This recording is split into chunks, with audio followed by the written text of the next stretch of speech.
It all began with a letter, not an email, not a text. An actual letter, yellowed paper, sealed with deep red wax. No return address, just her name, written in elegant, almost old-world script. Marla Hayes, a 34-year-old real estate agent from Maine, had no idea who sent it.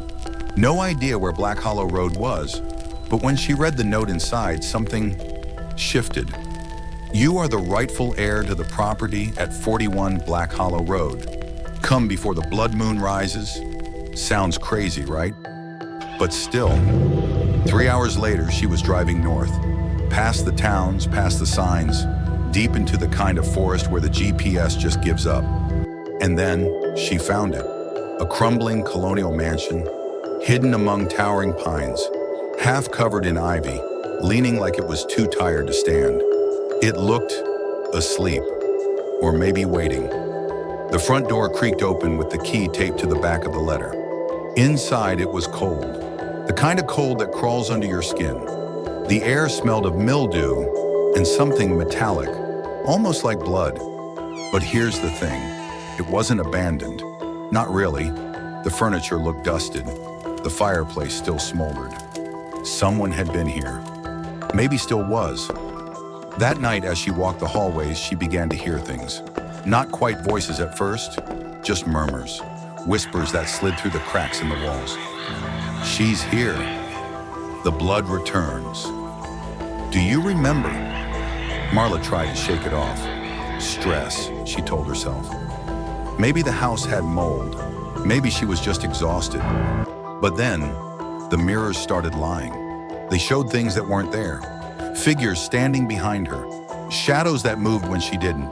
And at midnight, she watched her reflection whisper back at her, "You shouldn't have come."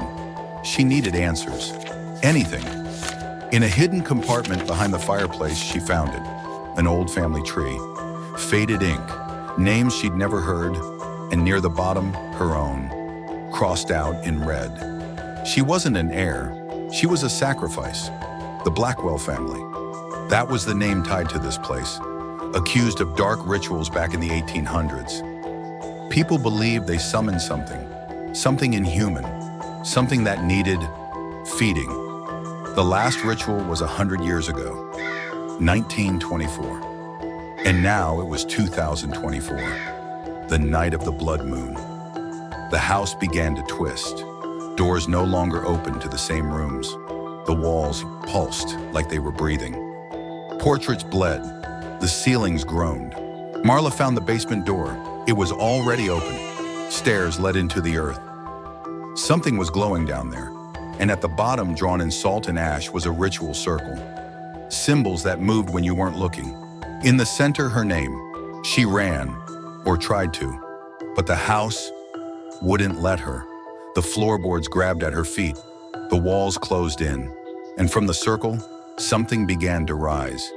It didn't have a shape, not really, just eyes. So many eyes, watching her, remembering her. It reached for her, and just before it touched her, everything went black. Ring, ring. A phone rings in the darkness. Someone answers. Hello? A whisper replies. You are the rightful heir to the property at 41 Black Hollow Road.